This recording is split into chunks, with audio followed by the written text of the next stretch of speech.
On to some FIFA action now. Here's a look at the matches taking place today. 7 of the 8 groups have played their first round of fixtures. The final group gets underway with 2014 quarter finalists Colombia, headed by James Rodriguez and Radamel Falcao, taking on the Samurai Blue, Japan. In the second game in Moscow, Poland, captained by Bayern Munich striker Robert Lewandowski, take on African powerhouses Senegal. And finally, the second round of matches kicks off with host Russia playing Egypt in St. Petersburg. Egypt need a win to stay alive and will welcome back talisman Mohamed Salah, who has been past fit.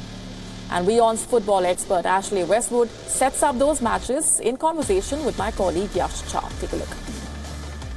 We're into day 6 of the 2018 FIFA World Cup in Russia.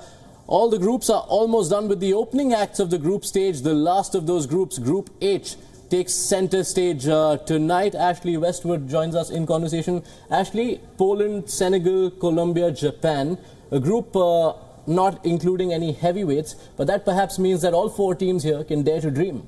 Yes, certainly. It's a wide open group. You know, you look at the group and you think who's favourites. Obviously, Poland are ranked 8. Not too far to travel. It's down the road, if you like, in Russia. So you fancy them to do well, but it's wide open. You know, if you had to pick your 2 there, I'm pretty sure most people, you know, would have different opinions. It's hard to call. If you were to dissect these teams, of course, a lot of people will remember Colombia from that colourful campaign they provided to everyone in Brazil, dazzling goals, exciting celebrations. While they are good, Poland, like you rightly mentioned, they've jumped up to 8 slowly. They were quarterfinalists at Euro 2016, and it's not all about Robert Lewandowski in that squad. No, not at all. Milik plays there, you know, a player I quite like. You know, you can see him playing at wide or sometimes at number 10, really talented. And they're competitive. You know, you're looking at stars. You mentioned Colombia. They've got Falcao, obviously, and Jaime Rodriguez. I think he's a decent player. Obviously, we've seen that in the last World Cup, so they can do some damage together. So it's anyone's game, really. You know, Japan, Shinya Ozaki from Leicester, so there's plenty of good players on show.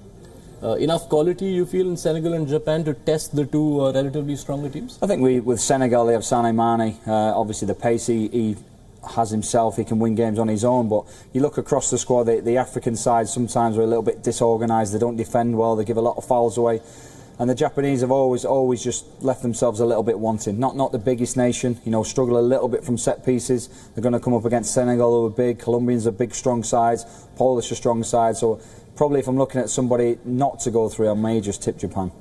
That will be Group H, but they will be followed by the last game of the day, where the second cycle begins for these group stages. Host Russia, 5-0 winners at Saudi Arabia. No one expected that. But they come up against an Egypt, and all the headline around that game is pointing towards the return of Mo Salah.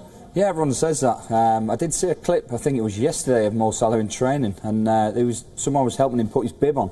So it wasn't a convincing, you know, his shoulder was up, and I still smell a little bit of a rap with that one. You never know what's going on. If he's fit, obviously they've got a chance, and one thing's for sure is Egypt have got to go for it. 100%, they need a win. Russia can afford maybe to possibly get a draw. And as long as Mo Salah's feet are working, you'd think Egypt are thinking that let's risk that shoulder, let's put him on, because now is the time when you need to get the points. They're a funny thing, shoulders. I mean, they're so restrictive. You know, if you're not right, you're not right. You can't really carry a shoulder.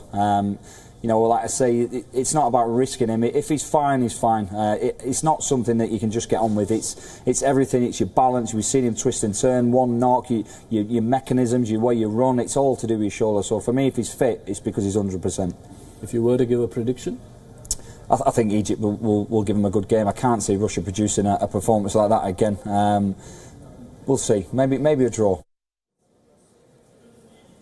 And the much ridiculed sculpture of Portugal captain Cristiano Ronaldo in his hometown of Madeira has been replaced. The statue was unveiled last year at the airport on Ronaldo's home island, which is incidentally named after the 5-time World Player of the Year. But it was universally panned because it did not bear too much resemblance for the national team captain, who led Portugal to their first major international honour at the 2016 European Championships. There was an online petition to have the statue removed, and the airport authorities have revealed that this was done without any hype on the day Ronaldo scored a hat-trick in Portugal's opening World Cup game against Spain.